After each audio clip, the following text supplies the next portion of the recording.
going to see checkpoints in SSIS. Today agenda, what is checkpoint in SSIS, how to configure checkpoint in SSIS.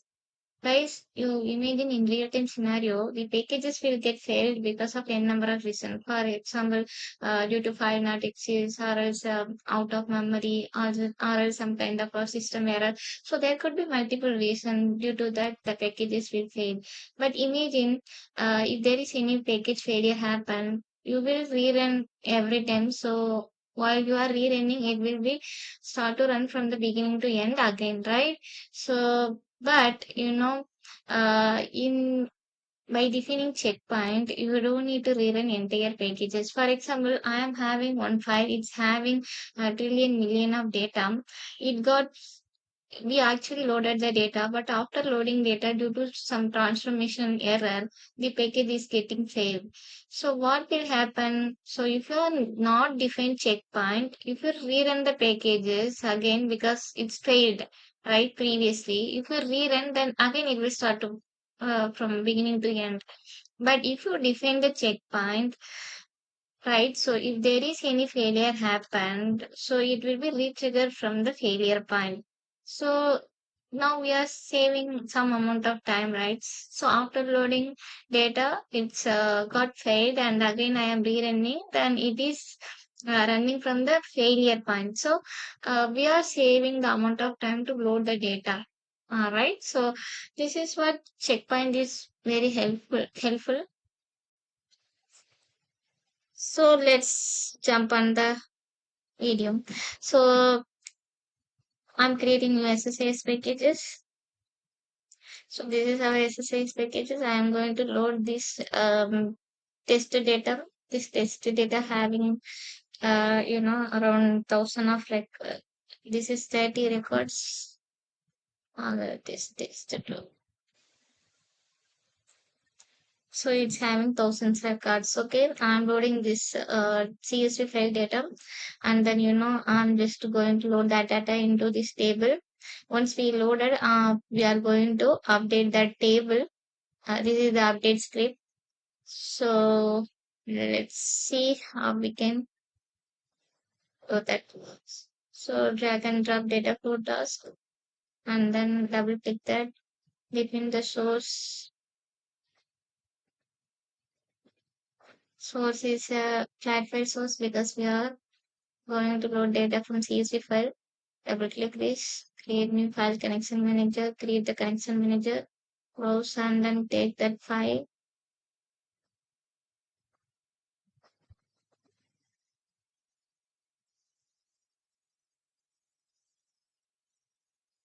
Okay.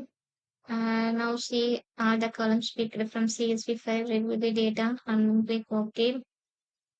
And then define the destination. Is a OLEDB destination to load data from to SQL Server table. We have to use the OLEDB destination.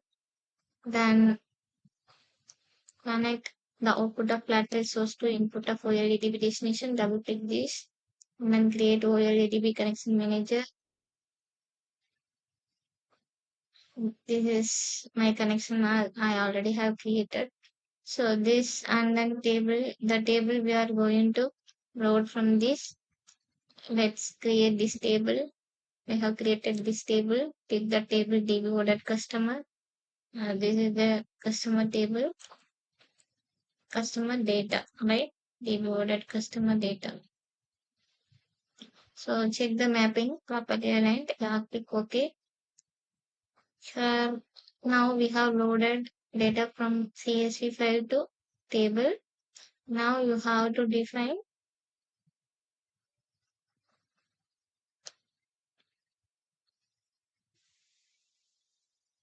execute. We are going to execute this statement, right? To create one SQL task to update that.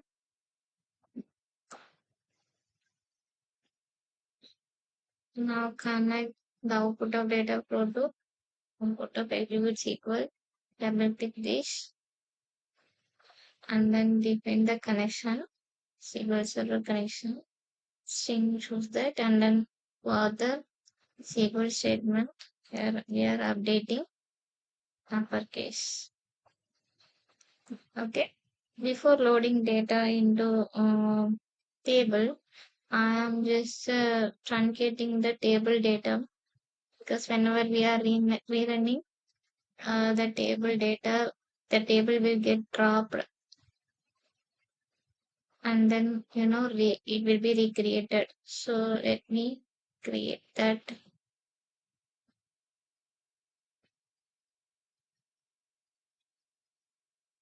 So every time package run, the table will get dropped and then it will be recreated. So this I have defined.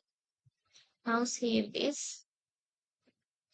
Now let's run this and then you see data getting loaded or not.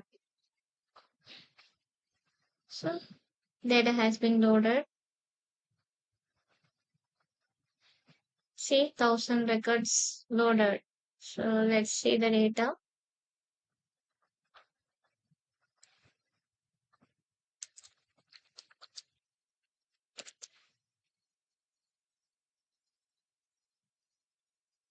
So 1000 records loaded.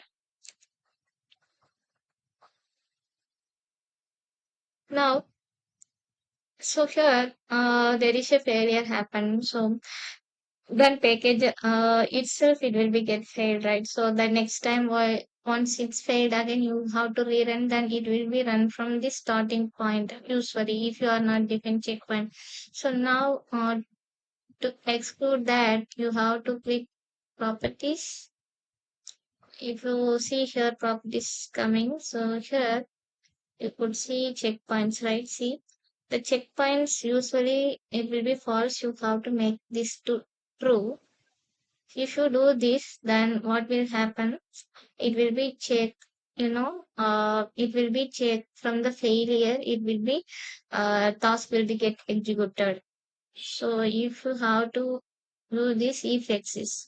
So what it will do, it will check while we are doing save checkpoints, the checkpoint information about task will be stored into one of the XML file.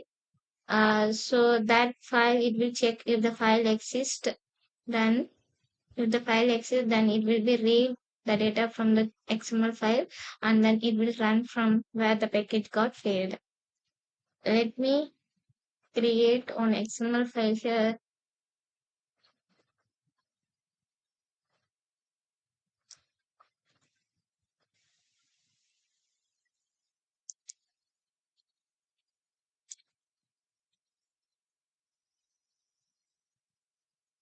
So here see 0 KB, there is no data inside.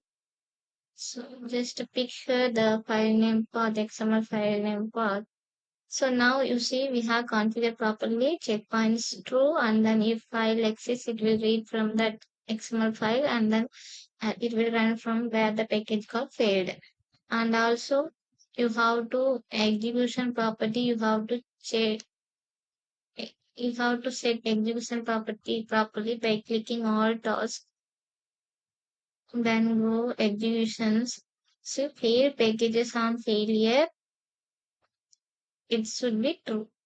You have to set these properties. Now save it. Now for example here I am just making update statement wrongly. For example here I am just giving a, so then this update will get failed. Correct. So let me save this and then again run it. It's got failed. Now you just go and check the failure information will be stored in this checkpoint XML. Let's open this XML. See which packages it's got failed. The ID, package ID, all thing will be there here. Okay. Now while you are rerunning packages again, okay, stop and rerun. See, here it's failed. So it will be run from here where it's failed. That's why we have configured checkpoint, correct? So let's start and then rerun it. See, it's running from here. So now why this is failed, we know that we have given wrong update statement. Let's show you this. Just remove this error, then run it. Save this, then run. See, it's executed only from where the failure occurred. So every time when while you are running, if there is any failure, the failure information will be stored in this XML file. Okay, so now the package got executed successfully, right? So that's why this XML configuration file automatically deleted. So what will happen while running the packages again, right? It will check there is any checkpoint is there or not. There is no checkpoint, so it will be start from the starting point. Okay.